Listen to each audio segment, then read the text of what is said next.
So I'd like to go ahead and introduce our next speaker. He's half elder statesman, half rock star. Don Tapscott has written 16 books. His first bestseller, Paradigm Shift, was published in 1992.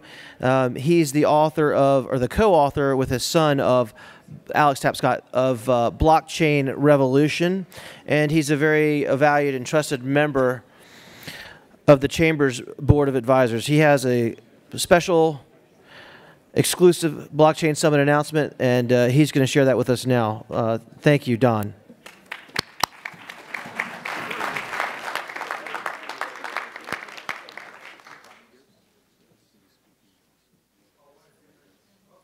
Mike? Okay. What a difference a year makes. I stood up here last year and opened this event with a talk about blockchain, arguing that this was a big deal. Well, it turns out a lot of people think it is. Blockchain Revolution had not even been published then. It came out shortly after. And as you may know, it did very well. It's the big bestseller about blockchain, but it's being translated into like 14 languages. In some countries, it was crazy. In Germany, it's a bestseller in English and in German. And in Canada, it was competing with Harry Potter and an adult coloring book, whatever that is, as the #1 book. So we were very proud of it. And if you haven't bought it, the way to get it is in massive volume is the way to go. Christmas, not that far away. Okay, so let me just position what's going on here. At the World Economic Forum, and I'm an advisor to the forum, we like to talk about the 4th industrial age. First was steam, and we mechanized things like shovels. Second was electricity, and that enabled the industrial production line. The third was the computer, mainframes, minis, PCs, the internet, the web, mobile web, social media, and so on. And now we're entering into a 4th age where technology is infusing itself throughout everything. And many people say to me, well, you're into this whole blockchain thing. I mean, that's just another one of these interesting technologies, isn't it? Well, I suppose it is. But the way that Alex and I view blockchain is that it's not another in the list, that insofar as all these technologies will contribute to our economy and to wealth creation and to prosperity and to good institutions and governance and so on, we need an economic and a transactional platform for that to occur. So this is the second era of the internet. And it was quite terrific having Bob here because he invented the Internet of Information, and now we're moving into the Internet of Value. Now, having said that, Blockchain Revolution may have de-obfuscated some things, but there are still more questions than answers when it comes to the enterprise and organizations and how they use this technology. And it's time for a very deep and definitive investigation into what are the real use cases, what are the real opportunities, what are the real challenges, and what is to be done if you're a company or a government. So today we're launching the Blockchain Research Institute.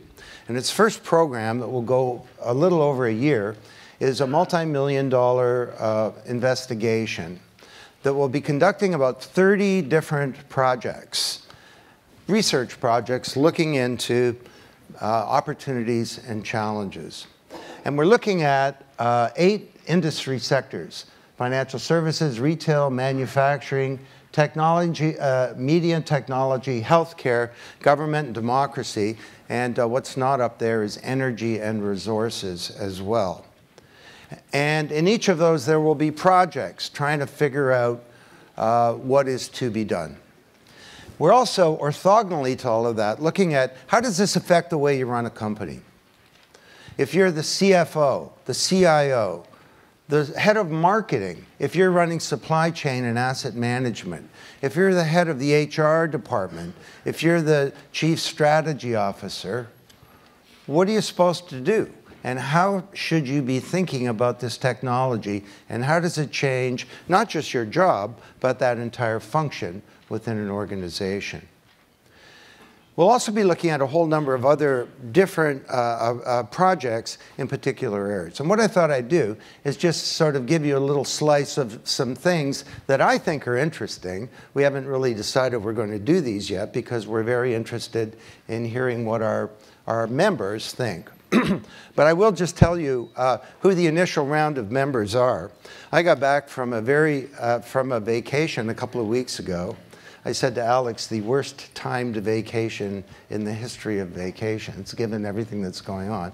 And I've been on the phone with Alex for a couple of weeks, and we've rounded up about 20 companies. And the large organizations each pay a couple of $100,000. Oh, before I get there, I'll also mention that we're doing something that we call lighthouse case studies. We don't want to do best practices because smart people already know all the best practices. We're looking for that little glimpse of something that might be a real game changer. I'll give you an example. I've been doing programs like this for 30 years, and we discovered a company called Auction Web. We figured the internet is going to change price discovery models. And we scoured the internet, and we found this company. And they were organizing auctions. And we studied them. They had this way of syndicating trust in a network called the Feedback Forum. And we published this report, and just as the report came out, one of our researchers said, "You're not going to believe this. They just changed their name to eBay." And so I said, "Oh." Back then we had paper reports, so I said, "Just publish it again." Did I invest at that time? No. A guy named Jeff Skoll, after that, invested $70,000, and that's worth $4.5 billion today. But I have a great report that I'm very proud of. So here are founding members in different classes. Founding technology companies. This is the big three as far as we're concerned when it comes to the enterprise. Accenture, the world's largest professional services company, IBM, the world's largest enterprise technology company, and SAP, the world's largest enterprise software company. And thank you very much for them. We also have digital asset and NASDAQ and financial services, and there'll be a whole bunch of banks and other industries, financial industries joining.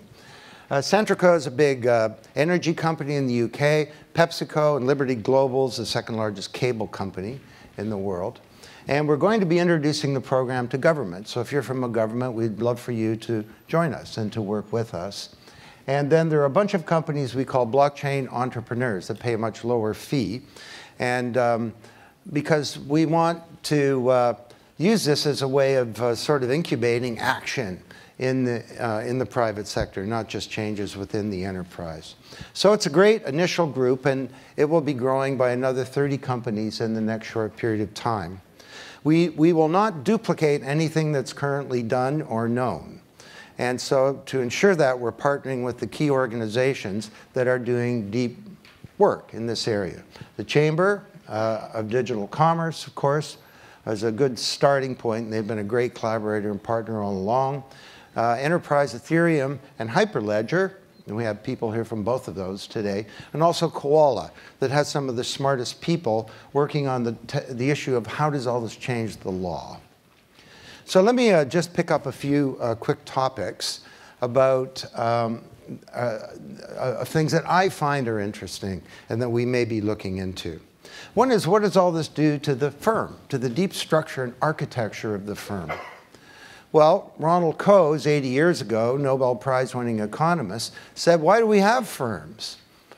If Adam Smith is right, the open market's the best mechanism for allocating information, people, money, resources, assets. Why isn't everybody an independent contractor at every step along the way in production? And he said the answer is, and he won a Nobel Prize for saying this, the answer is transaction costs. The costs of search, finding all the right people, money, whatever, in an open market, prohibitive. So we bring it inside the boundaries of a firm where we have filing cabinets to find information and org charts to find people and so on. The cost of coordination, getting all these people to work together, the cost of contracting, and the cost of establishing trust. Blockchain will devastate these four classes of transaction costs.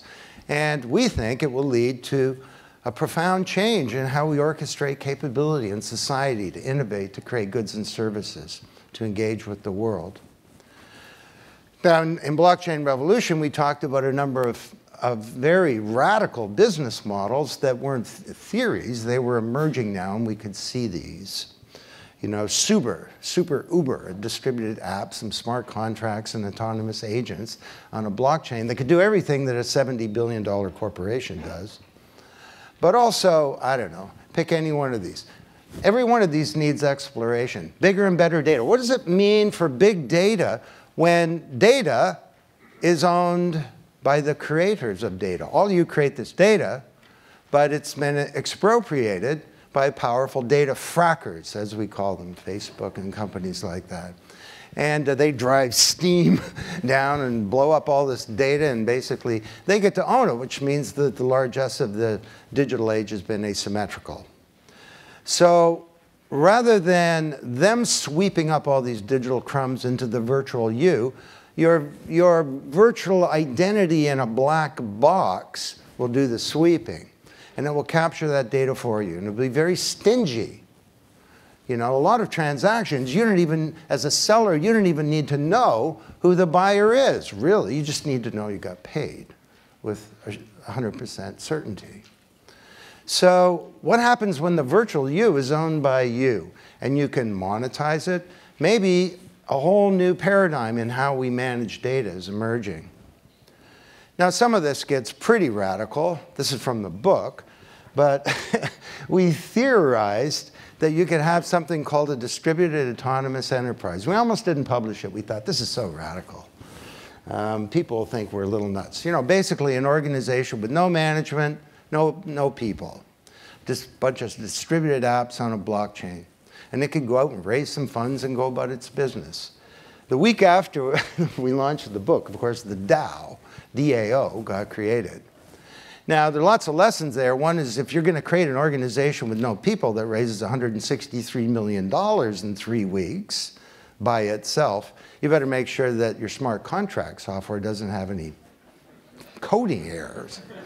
But let's not throw out the baby with the bathwater here. Bob Dylan, there's something going on here and you don't know what it is. This is a huge change that's in the making in terms of the architecture of the firm. Triple entry accounting. The role of the CFO has already changed dramatically as CFOs have gone from bean counters to becoming strategic players and usually the number 2 person in the C-suite. But what happens as we move to a whole new paradigm in accounting? You know, double entry accounting was the foundation of capitalism and the corporation. What happens when you have triple entry accounting? What happens when you don't really need an audit because you can have a real-time audit? And how do we get there? What does that mean for the job of the CFO? What does it mean for internal audit? What does it mean for the way that we do our financial planning and so on? I don't think anyone's really explored these. Smart contracts. Now, the Chamber held this wonderful event around smart contracts, and it was the first time people got together. But from the vote here today, most of you think that this stuff is really way out and is maybe not so valid. Well, our starting point is always, let's explore with an open mind as to the potential here, and then we'll convince ourselves that something might not work or that there are a whole bunch of implementation challenges that need to be overcome. And to be sure, smart contracts are not going to address every area of written understandings between people, but what are the real good ones? How do we get started? You know, Imogen Heap puts a song onto the internet, and the song is inside a smart contract. The song acts as a business defending the intellectual property rights of the rights creator. Well, that's a tiny little vignette of thousands of potential applications. What are the real good ones, and how do we make this stuff work? So we said in the book, the Internet of Everything needs a ledger of everything. When that power buys power from some distributed power grid brought to you by NASDAQ, it's it's not going to go through the Visa network. It's going to go through some kind of distributed ledger. There's lots of talk about this. We've found no real deep research about how this works. Sure, lots of people are experimenting, but it's one thing to experiment with technology. It's another thing to have a strategic view about the impact. What does this mean for the CIO? Is anyone here an IT sort of CIO type? Yeah. Architecture. This is the high ground, right? You know, you want to have a target architecture that's made up of models and of standards, and where you can have a migration plan to get there, and whereby new investments contribute to a desired future, as opposed to building up the legacy. Because if you don't have that, every dollar you spend makes things worse, right? So as we said, God may have created the world in 6 days, but he didn't have an installed base. And what does it mean to have a whole new paradigm in information technology for architecture? I've talked to CIOs everywhere. I can't find anyone who knows something about this. So we've got some people who are or have been CIOs who are very, very interested in this topic, and we want to tackle it. And that'll be a big value, I hope, to every CIO. I'm out of time here, so I'll just flip through. Blockchain central banking. So you know, Alex and I are both working with the central banks in many countries. And again, they're experimenting. Well, what does it mean strategically? What does it mean to have a fiat currency that becomes a cryptocurrency? How does that change not just the way you manage the money supply, how does it change the nature and role of a central bank in an economy? All kinds of juicy issues there. And the final one I'll raise, and it gets back to Bob, you know, if you look at the Internet of Information, there's a robust ecosystem that governs it. People hate that word govern. Well, you shouldn't. It doesn't mean top-down control. It's a self-organizing stewardship. And it turns out, and we did a big project on this, there are 10 different types of multi-stakeholder networks involved in the governance of the Internet of Information. There are standards groups like the IETF and the W3C Consortium, policy groups like the Internet Governance Forum. There are operational and delivery networks like ICANN that just do stuff. They deliver domain names. There are knowledge networks like the Internet Society that are disseminating knowledge. When it comes to the second era of the Internet, it's kind of like the Wild West right now. I mean, we don't really have a rich set of networks that are cooperating together to ensure that all of the big problems that have been discussed here today, and there are all kinds of them, like governments can still mess this up, that these problems don't occur. So we need to have a first of all, a taxonomy and a description of everything that currently exists. Did you know that there are 65 multi-stakeholder networks today that are involved in a very embryonic stage in trying to steward this resource? What are the good ones? What are the ones that matter? And what's missing? How can we move the ball forward? Because sure, we should all be out there building our business and using this technology within our enterprise, but the context is really key, and we all need to pay attention to the context too. Now, the Chamber would be a great example of one of these organizations. I think it's primarily an advocacy network, but it also does some other stuff. It does policy, and it does knowledge creation and other things. So this is a really exciting opportunity for us to start to collaborate together and to think together more. So Alex and I are going to be running this thing over the next period, but we're building up a team. And basically, what we're doing is a bunch of deep research. We think that this will be helpful for companies in terms of awareness and change, because there are all kinds of activities that are involved. There'll be a platform for the members to collaborate amongst each other. We are hoping that this will break some log jams and open up some new markets, that we can collaborate with people like the Chamber in influencing policymakers. And for sure, the players who are participating in this will get some market exposure.